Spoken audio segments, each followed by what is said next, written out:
The HOA secretly installed spy cameras in my yard. Now their president is facing fraud charges. They lied, spied on us, and took bribes to turn our neighborhood into a surveillance test site. But we exposed the truth, took them to court, and now? Their president resigned in disgrace, the board was overthrown, and they're facing fraud charges. They tried to control us, now they're the ones paying the price. The moment I stepped into my backyard, I knew something was off. It wasn't anything obvious, not a broken window or an open gate, but a nagging feeling crawled up my spine, telling me something had changed. I had just gotten back from a weekend trip to the countryside, hoping for a little escape from the monotony of suburban life. My house, a comfortable two-story tucked neatly in a quiet neighborhood, had always been my retreat. The backyard was my favorite part, lush green grass, a wooden fence giving me privacy, and a hammock swaying gently in the cool morning breeze. Everything seemed exactly as I had left it, or so I thought.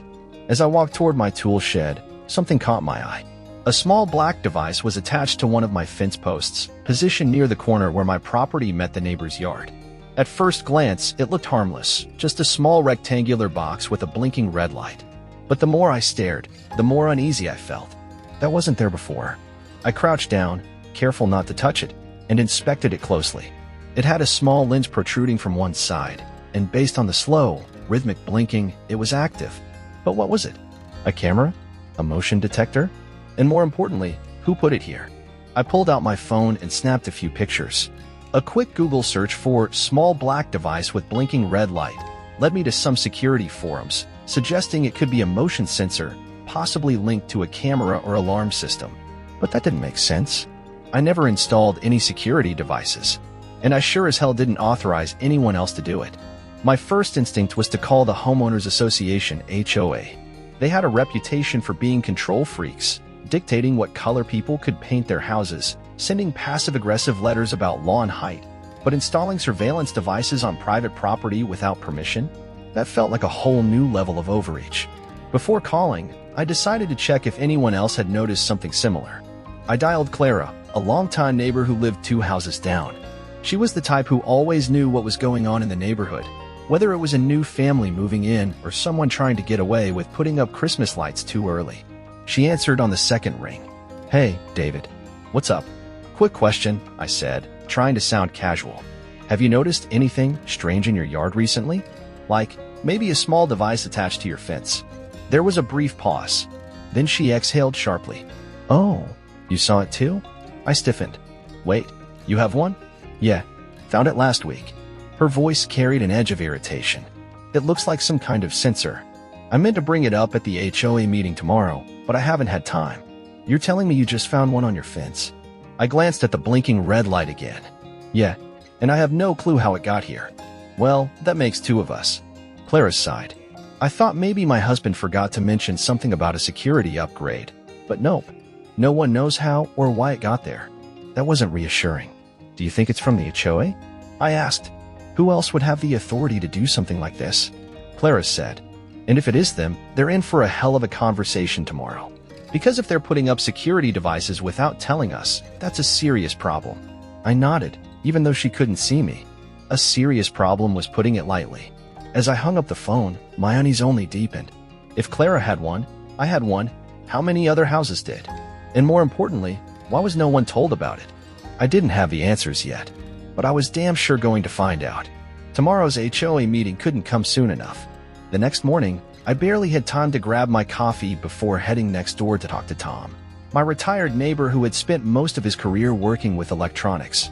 If anyone could make sense of the strange device on my fence, it was him. He was in his garage, tinkering with something on his workbench, when I walked up the driveway. "Morning, Tom. Got a minute?" I asked. He wiped his hands on a rag and gave me a curious look. "Sure thing, David. What's on your mind?" I pulled out my phone and showed him the pictures I had taken. "Found this on my fence. It's some kind of sensor, maybe a camera. It wasn't there before I left for the weekend, and Clara's got one too. Ever seen anything like it?" Tom studied the image, then gestured for me to follow him into the garage. "Let's take a look in person." We walked to my backyard, and he examined the device closely, even pulling out a small screwdriver to check the casing. "Yep, this is a motion sensor all right," he said after a few minutes. "But it's not just a simple detector. See this antenna? It's transmitting data. Question is, Where is it sending it? That sent a new wave of unease through me. So it's active? I asked. Tom nodded. Oh yeah, and someone is definitely receiving whatever it's picking up. That was all I needed to hear. I immediately called Greg, another neighbor who worked in tech and had more experience with wireless transmissions. When I explained the situation, he agreed to come over right away. Within an hour, he was in my backyard with a laptop, running scans to detect the signal. It's broadcasting wirelessly, he confirmed, his fingers flying over the keyboard. Encrypted, but I can tell it's pinging a remote server. No idea who's on the other end yet, but this isn't just some random security upgrade. He glanced at me, his expression serious. If the HOA put this up, they're collecting data on all of us. That was the last straw. I wasn't going to wait until the next HOA meeting to get answers. I grabbed my car keys and drove straight to the community center, where the HOA board held their meetings. As expected, their office was locked, but a notice on the door confirmed there was a mandatory meeting that evening. Perfect. By the time I arrived for the meeting, the room was already packed. Word had spread fast. Other homeowners had started checking their fences, and more people were discovering the same mysterious blinking devices on their properties. The atmosphere was tense, a mixture of confusion and frustration hanging in the air. I spotted Clara near the front, her arms crossed, looking as irritated as I felt. Greg and Tom were there too, along with several other neighbors I barely knew but who all seemed equally fed up. At the center of it all sat Mr. Reynolds, the HOA president. He was in his late 50s, always dressed like he was running for office, and had a habit of speaking to residents like they were unruly children who needed discipline. Flanking him were the treasurer, Miss Davenport, and the secretary, Mr. Lane, both of whom looked noticeably uncomfortable with the rising tension in the room. Thank you all for coming, Reynolds began, his voice amplified by a microphone. Tonight's agenda includes updates on landscaping budgets, parking regulations, and... Clara shot up from her seat. Forget the agenda, Reynolds. Let's talk about the surveillance devices you've been installing without telling us. A ripple of agreement spread through the room. People murmured, shifting in their seats, clearly eager for an explanation. Reynolds forced a tight smile. Ah, yes, the motion sensors. I was planning to address that under security enhancements, but since it's such a concern... Concern? I interrupted, standing up. You put surveillance equipment on our private property without informing us. That's not a concern. It's a violation of privacy. Who authorized this? The tension in the room thickened. Reynolds clasped his hands together and leaned forward. The board approved the installations as part of a broader initiative to enhance neighborhood security. There have been reports of trespassing, and we felt it was necessary to take action quickly. I narrowed my eyes. I've lived here for years, Reynolds. What trespassing? I've never heard of a single break-in on this street. And even if there were concerns, why weren't we consulted? Reynolds sighed, clearly irritated. The HOA bylaws give the board the authority to implement security measures that benefit the community as a whole. Greg suddenly stood up. Are you monitoring these sensors? Because I ran a scan on mine, and it's transmitting data somewhere. Where is it going? Reynolds opened his mouth, but before he could respond, another voice cut through the room. I caught one of these damn things recording my backyard, a man from the back shouted. I have kids who play out there. How the hell is that not intrusive? The murmurs turned into outright arguments. People were raising their hands, shouting over each other. The room was on the verge of boiling over. Reynolds finally raised a hand, trying to regain control. I assure you that the data collected is strictly monitored and only accessed in case of a security concern. That wasn't good enough. I stepped forward again. Who is monitoring it? Who decides what's a security concern? And why are these on our private property instead of public spaces? At that, Reynolds hesitated for the first time. He glanced at Miss Davenport, who shuffled some papers nervously before whispering something to him. After a long pause, he finally said, the system is managed by a third-party security firm. The room went dead silent. Then Clara spoke again, her voice sharp. Which firm? Reynolds cleared his throat. It's called Sentinel Dynamics. A few people gasped. Others whispered to each other, clearly recognizing the name. I had never heard of them, but something about the way Reynolds avoided eye contact told me everything I needed to know. I turned to Greg. Find out everything you can about Sentinel Dynamics. Greg nodded. On it. Reynolds must have sensed he was losing control, because he quickly moved to wrap things up. I understand your concerns, he said, his voice louder now. We will take them under advisement. But for now, the motion sensors will remain operational while we review their placement and necessity. The crowd erupted in frustration. That's not acceptable. I shot back. You don't get to invade our privacy and then decide unilaterally when or if you'll fix it. We demand immediate removal until this is resolved. The agreement was overwhelming. People were shouting, demanding answers, calling for an immediate vote. Reynolds slammed the gavel down, cutting through the chaos. This meeting is adjourned, he said firmly. The board will reconvene and provide an update in due time. As the board members hurriedly exited the stage, the homeowners remained, buzzing with anger and determination. Clara turned to me, her eyes filled with resolve. That was a start, she said. But this isn't over. Not by a long shot, I replied. If the HOA thought they could brush this under the rug, they had no idea what was coming next. By the time I got home from the HOA meeting, my head was spinning. Something about the way Reynolds dodged questions didn't sit right with me. If these devices were just harmless motion sensors, why had he been so evasive? Why was the data being sent to Sentinel Dynamics, a company no one seemed to know much about?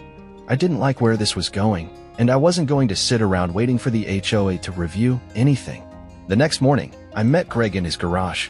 He had been up half the night digging into the sensors, and judging by the dark circles under his eyes, whatever he found wasn't good. He gestured for me to sit while he spun his laptop around to face me. You need to see this, he said. I leaned forward, scanning the screen. He had taken apart one of the devices and run a full diagnostic. I assumed these were just motion detectors, maybe triggering an alarm or a light. But they're more than that, Greg said, clicking through his findings. These things have tiny cameras and microphones hidden inside. They're not just detecting movement, David. They're recording video and audio. A cold chill ran down my spine. What? I said, my voice lower than I intended. Greg nodded grimly. I decrypted some of the data packets being sent out. They're streaming footage and sound to an offsite server. And get this, the data isn't going to the HOA. It's going straight to Sentinel Dynamics. I felt like I had been punched in the gut. So they've been spying on us this whole time? Greg exhaled sharply, shaking his head. We don't know for how long. But yeah, looks that way. I stood up, pacing the small space. This isn't just some HOA overreach. This is illegal surveillance. If what you're saying is true, they've been secretly recording private property without consent. Greg shut his laptop. I don't think we're dealing with just HOA paranoia anymore. Sentinel Dynamics isn't some random security company. I checked their background. They work exclusively with government agencies and private intelligence firms. I stopped pacing. Wait, what? He nodded. They don't list any contracts with residential communities. Meaning, if the HOA hired them, it was off the books. That was all I needed to hear. I pulled out my phone and called Rachel Thompson, a lawyer who lived in our neighborhood and specialized in property law. She picked up on the second ring. David, what's going on? She asked. I laid everything out, the sensors, the recording devices, Sentinel Dynamics, and the HOA's refusal to take accountability. By the time I finished, Rachel sounded equal parts furious and intrigued. This is serious, she said. Extremely illegal. They can't install surveillance devices on private property without explicit homeowner consent. Even if they try to claim it's for security, they're violating state privacy laws. I exhaled, trying to steady my thoughts. What do we do? Rachel was already steps ahead. First, I'll file an injunction to stop them from collecting data. Second, we need to get the entire community involved. People need to know they're being watched in their own backyards. I agreed. We need to act fast. HOA's trying to control the narrative, but if we get ahead of it, we can put them on the defensive. Rachel didn't hesitate. I'll draft a formal complaint and start prepping legal action. In the meantime, spread the word. We ended the call and I immediately rang Clara. We need to gather the neighborhood tonight, I told her. Everyone needs to hear what we found. She didn't ask questions. I'll start making calls. By evening, over 50 homeowners had gathered at the community center. It wasn't an official HOA meeting. This one belonged to us. People were already talking amongst themselves, and judging by the concerned and angry faces, word had spread fast. I stood at the front with Greg, Rachel, and Clara, ready to drop the truth bomb. Thank you all for coming, Clara started. We asked you here because there's something you need to know, something the HOA didn't bother to tell us. I stepped forward and held up one of the devices. You've probably noticed these on your fences, I said. Reynolds claimed they're just motion sensors. But they're not. They have hidden cameras and microphones. They've been recording us without our consent. Gasps filled the room. People murmured to each other, some shaking their heads in disbelief, others looking absolutely furious. Greg pulled up his laptop, connecting it to a projector. We pulled data from the devices, he explained. They're transmitting video and audio to a company called Sentinel Dynamics. Rachel stepped forward next. Not only is this unethical, but it's also illegal. The HOA is violating multiple privacy laws, and we have the legal right to demand immediate removal. A man in the back shouted, "So the HOA has been spying on us?" "Not just the HOA," Greg corrected. "We don't even know who else has access to the data." The room erupted. People were yelling, demanding action. Clara raised a hand, quieting them down. "We're not just going to let this go. We're fighting back." Rachel handed out a petition. "We need your signatures to file a formal legal complaint. If you agree that these devices violate your rights, sign it. Together, we can stop this." People rushed forward to sign. Even homeowners who had stayed neutral before were suddenly fired up. In less than 10 minutes, the petition was filled with signatures. "This is step one," Rachel said. "Tomorrow, I'll file for an injunction to force them to stop collecting data. But we need to keep pushing." Greg nodded. "We also need to figure out why Sentinel Dynamics is involved. There's something bigger happening here." I clenched my jaw. "Then let's find out." The battle had just begun. The morning after our community meeting, I woke up to a flood of messages in our new neighborhood group chat. Homeowners who had initially ignored the sensor issue were now sending photos of the devices on their fences, demanding answers. The pressure on the HOA was growing, but we still didn't have the full picture. That changed later that afternoon. I was sitting at my kitchen table, sipping coffee and scrolling through updates, when my phone buzzed with an unknown number. I almost ignored it, but something told me to pick up. A muffled voice came through the line. "David?" I hesitated. "Who's asking?" A pause. Then, I can't say my name, but I need to meet with you. I work with the HOA. I have information you need." I sat up straight, my heart picking up speed. "What kind of information?" A shaky breath. "Proof. Proof that this whole thing was planned behind closed doors. And that Reynolds, he's getting paid for this." I nearly dropped my phone. "Where do you want to meet?"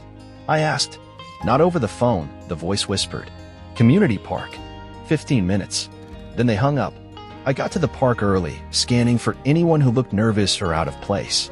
Finally, a woman in a gray hoodie and sunglasses approached, glancing over her shoulder before sitting next to me on the bench. "I don't have much time," she muttered, slipping me a USB drive. I turned it over in my hands. "What's on here?" "Emails," she whispered. "Internal HOA communication. They rushed the Sentinel Dynamics contract without a formal vote. No approval from homeowners, no discussion, just Reynolds pushing it through. And it gets worse." I leaned in. "How much worse?" She exhaled. "He's getting kickbacks." My stomach dropped. There are emails between Reynolds and Sentinel's regional director. They negotiated a side deal where Reynolds and a couple of the other board members personally profit from this whole thing. I clenched my jaw. "I knew it. This is fraud," I said. She nodded. "And when homeowners started complaining, they planned to fine anyone who tried to remove the devices." I felt my blood boil. "Why are you telling me this?" She sighed, removing her sunglasses. "Because I didn't sign up for this. I thought I was working for a community board, not a bunch of crooks." I studied her face. She looked scared, but also determined. "We're exposing this," I promised her. She nodded, stood up, and walked away. Back at Greg's house, I plugged in the USB. Greg, Clara, and Rachel crowded around as the files opened. And there it was. Emails detailing every step of the scam. Reynolds personally pushed the Sentinel contract through. The board never voted on it. He arranged a direct payment from Sentinel to a consulting firm, which, after more digging, turned out to be a shell company in his wife's name. Rachel sat back in her chair, shaking her head. "This is more than a privacy violation. This is criminal. Fraud, bribery, abuse of power," she trailed off. I exhaled sharply. "How do we use this?" Clara crossed her arms. "We go public." Greg nodded. "The HOA is hoping they can intimidate us into backing down. If we take this to the press, they lose that power." Rachel agreed. "This kind of corruption scandal? Local news stations would eat it up." I pulled out my phone. "Then let's make some calls." By morning, the media had the story. Our local news station ran a segment on the illegal surveillance devices and corrupt HOA dealings. A reporter interviewed multiple homeowners, including Clara, Greg, and myself. By the time it aired, dozens of residents had reached out to the news station with their own footage and complaints. Then, the bigger outlets picked it up. Local newspapers ran headlines blasting the HOA. Suburban spy scandal. HOA caught illegally installing surveillance on private property. Leaked emails reveal HOA president took kickbacks for security contract. Homeowners fight back against HOA overreach. Social media took it even further. People started digging into Reynolds' past, and soon, rumors of previous shady deals started surfacing. By mid-afternoon, the HOA board was in full panic mode. Reynolds tried to put out a statement, claiming the community was overreacting and that the motion sensors were intended for safety. But that excuse didn't hold up, especially after Rachel publicly announced that a lawsuit had been filed against the HOA for fraud and privacy violations. That night, Sentinel Dynamics finally responded. A corporate PR rep released a vague statement claiming they had no knowledge of any illegal activity and that their contract with the HOA was legitimate. But behind the scenes, they were cutting ties with Reynolds fast. "They're trying to cover their asses," Greg muttered as we watched the statement online. I nodded. Because they know they're screwed. That evening, I was getting ready for bed when my phone buzzed with a text from Clara. "Clara, did you see the news? Someone leaked even more HOA files." I sat up straight. "More leaks?" I clicked on the link she sent, and my heart nearly stopped. A new anonymous whistleblower had come forward, leaking financial statements from the HOA. And this time, it wasn't just Reynolds, 2 other board members were also tied to the Sentinel deal. This wasn't just a lawsuit anymore. This was about to turn into a full-scale legal takedown. The morning after the leaks hit the news, my phone wouldn't stop buzzing. Homeowners were flooding the group chat, reporters were requesting interviews, and Rachel had already left me 3 voicemails saying we needed to meet. I drove over to her office, where Greg, Clara, and a few other neighbors had already gathered. Rachel wasted no time. "This is bigger than we thought," she said, dropping a stack of papers on the table. "With the financial records that were leaked last night, we have enough to take this straight to court." She flipped through the documents, her voice sharp and controlled. "These payments from Sentinel Dynamics to Reynolds Shell Company? That's wire fraud. The fake invoices they used to justify the contract? That's falsification of financial records. And let's not forget the privacy violations. Installing surveillance devices without consent is a direct violation of state law." I exhaled, rubbing my temples. "So what's our move?" Rachel sat forward. "We file an injunction to force them to shut down all data collection immediately. Then we hit them with a lawsuit for fraud, breach of privacy, and financial misconduct. And if the board doesn't cooperate, we escalate it to law enforcement." Clara scoffed. "Reynolds is going to fight this. He's backed into a corner, and he knows it." Rachel nodded. "Which is why we need to apply as much pressure as possible." That pressure started with a community-wide legal action. By noon, Rachel had prepared an official complaint, and homeowners lined up at her office to add their names to the lawsuit. Within hours, over 70% of the neighborhood had signed on. With those signatures, Rachel filed for an emergency court order to stop the HOA from collecting any more data. Meanwhile, Greg continued digging into Sentinel Dynamics, tracing where exactly the recorded footage had been sent.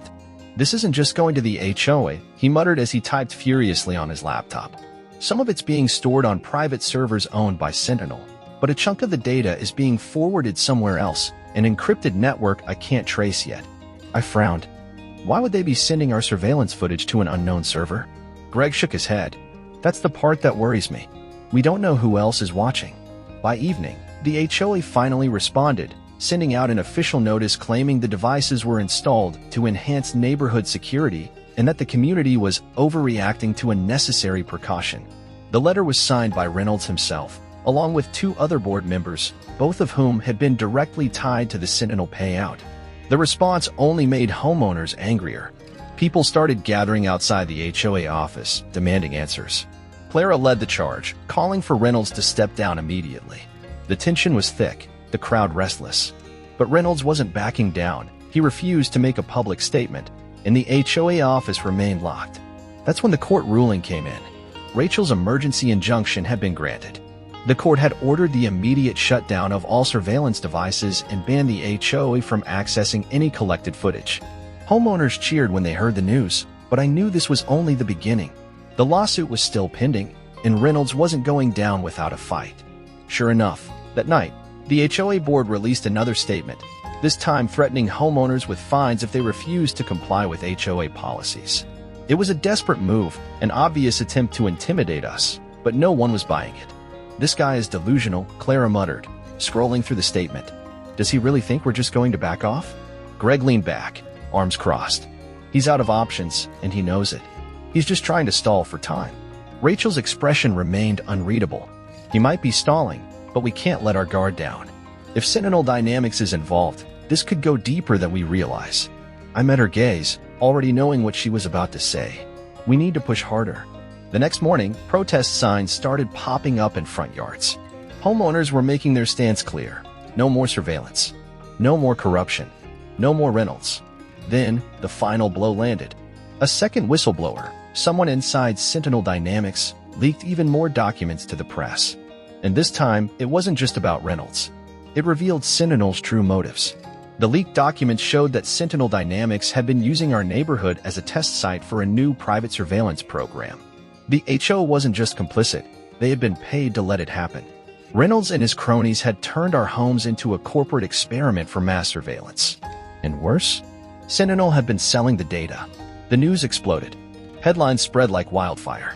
Private security firm caught running illegal surveillance in suburban community, and HOA president accused of accepting bribes, and shocking spy scandal dominated local and national media.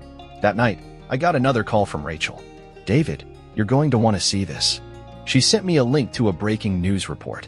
A federal investigation into Sentinel Dynamics had just been launched. Reynolds had officially lost control. By the next morning, our neighborhood was practically under siege, not from the HOA, but from the press. News vans lined the streets, reporters knocking on doors, asking for statements. The federal investigation into Sentinel Dynamics had turned our small HOA battle into a national scandal. Homeowners who had once ignored the issue were suddenly furious now that they realized their homes had been used as a testing ground for corporate surveillance. Reynolds, of course, was nowhere to be found. The HOA office remained locked, its windows dark.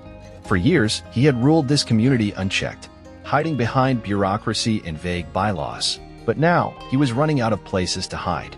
Clara and I met with Rachel early that morning at the community center, where more than 100 residents had gathered. People were angry, but more than that, they were ready to act. "We need to get rid of this board," Clara said, addressing the crowd. "We can't wait for a lawsuit to play out in court while Reynolds and his people sit back and hope this blows over." Rachel nodded in agreement. "Legally, we have the power to force a special election. According to HOA bylaws, if a majority of homeowners demand it, we can vote to remove the board immediately." The reaction was immediate and unanimous. The petition for a special election began circulating that same afternoon. Within a few hours, we had the required signatures. Reynolds' board was officially on notice. But Reynolds still refused to step down. That night, an emergency HOA statement was released. It was rushed, sloppily written, and filled with empty justifications. Reynolds called the allegations against him grossly exaggerated and claimed that the security program was implemented for the safety of the community. He refused to acknowledge the fraud, refused to address the leaked emails, and most importantly, refused to recognize the petition for a special election. "This guy is completely delusional," Greg muttered as we read the statement in my backyard. "He's acting like he still has control over this situation." Rachel, however, wasn't fazed. She had expected this move. "It doesn't matter what he says. We followed the bylaws, and the petition is valid. He can't ignore a recall vote." But Reynolds wasn't just ignoring it. He was doubling down. He started threatening homeowners with fines, claiming that any resident who continued to participate in false accusations against the HOA would be in violation of community regulations. It was a desperate move, and it backfired immediately. Homeowners who had once been neutral suddenly started speaking out. Even some of Reynolds' previous supporters were now turning against him. The idea that he was fining people for wanting a fair election only fueled the community's rage. 3 days later, the court delivered another major blow. The judge overseeing the privacy lawsuit ruled that all Sentinel Dynamics surveillance equipment had to be permanently removed. The court found that the HOA had knowingly violated privacy laws and that their actions had caused harm to residents. The lawsuit was officially moving forward, and Reynolds was now personally facing fraud allegations. By the end of the week, his support had completely crumbled. 2 of the remaining board members resigned, and more whistleblowers came forward with evidence of financial mismanagement under Reynolds' leadership. The pressure was now unbearable. And then, on Friday morning, it finally happened. An HOA-wide email was sent out with the subject line, "Effective immediately, HOA president resigns." I read the words 3 times before I fully processed them. Reynolds was gone. The email was short and lacked any admission of guilt. Reynolds claimed he was stepping down to focus on personal matters and wished the community the best in the future. It was a pathetic attempt to save face, but no one cared about his excuses. He had lost. The neighborhood erupted in celebration. People cheered in their driveways, relief flooding the community after months of stress, anger, and legal battles. The special election would proceed, and for the first time in years, the residents would choose their own leadership, without corruption, without secrecy, without fear. I stood with Clara, Greg, and Rachel in my backyard, watching as people popped champagne bottles in their driveways and toasted to the end of Reynolds' reign. Clara smirked. "Told you we'd take him down." Greg laughed. "Best part? He thought he could just intimidate us into backing off." Rachel crossed her arms. "He's not out of the woods yet. The lawsuit is still moving forward." "The fraud charges? They're not going away." I nodded, watching the blinking red light on my now-disabled motion sensor. "Yeah," I said. "But at least now, we finally have our neighborhood back." 2 weeks after Reynolds' resignation, the special election was held. It was the largest turnout in the history of our HOA. Homeowners who had never attended a meeting before showed up, eager to vote out the last remnants of the corrupt board and replace them with leaders who actually represented the community. I had never imagined myself in a leadership position, but after months of fighting, Clara and Greg convinced me to run for a seat. "We need people who actually care," Clara had said, "not power-hungry opportunists looking for a payday." By the end of the night, the results were in. Every single one of Reynolds' allies had been removed. The Residents' Action Group, our group, won by a landslide. The moment the new board was sworn in, our first act was to clean up the mess left behind. We immediately canceled the Sentinel Dynamics contract, ensuring they would never operate in our community again. We passed new transparency rules, requiring all major HOA decisions to be put to a community vote. We hired an independent auditor to go through the HOA's finances, and within weeks, the full extent of Reynolds' fraud was exposed. The lawsuit continued, but with Reynolds gone and under investigation, the HOA's legal strategy collapsed. Eventually, they settled, agreeing to pay damages to homeowners affected by the illegal surveillance and promising to implement strict new privacy protections. By the time summer rolled around, it felt like the community had transformed. The tension that had once filled the air was gone. Instead of neighbors avoiding eye contact in their driveways, people talked, laughed, and reconnected. It was like we had reclaimed our neighborhood. One evening, as the sun dipped below the horizon, Clara and I sat on my back porch, finally at peace. No more blinking red lights, no more spying devices. Just the soft rustling of trees and the occasional bark of a distant dog. "Can you believe how far we've come?" she asked, handing me a glass of lemonade. I took a sip and smiled. "Honestly? No. But I'm damn glad we did it." She nodded, leaning back in her chair. "We proved something, you know, that ordinary people can fight back. That we don't have to just accept corruption and abuse of power." I thought about everything we had been through, the fear, the frustration, the legal battles, the protests. It had been exhausting, but it had also been worth it. "We stood up," I said, "and we won." She clinked her glass against mine. "Here's to never letting anyone pull that crap again." As the last light of day faded, I sat there, grateful for the people who had stood beside me, for the community that refused to be silenced, and for the simple fact that, in the end, we had taken back what was ours. And that, I realized, was how you truly make a difference.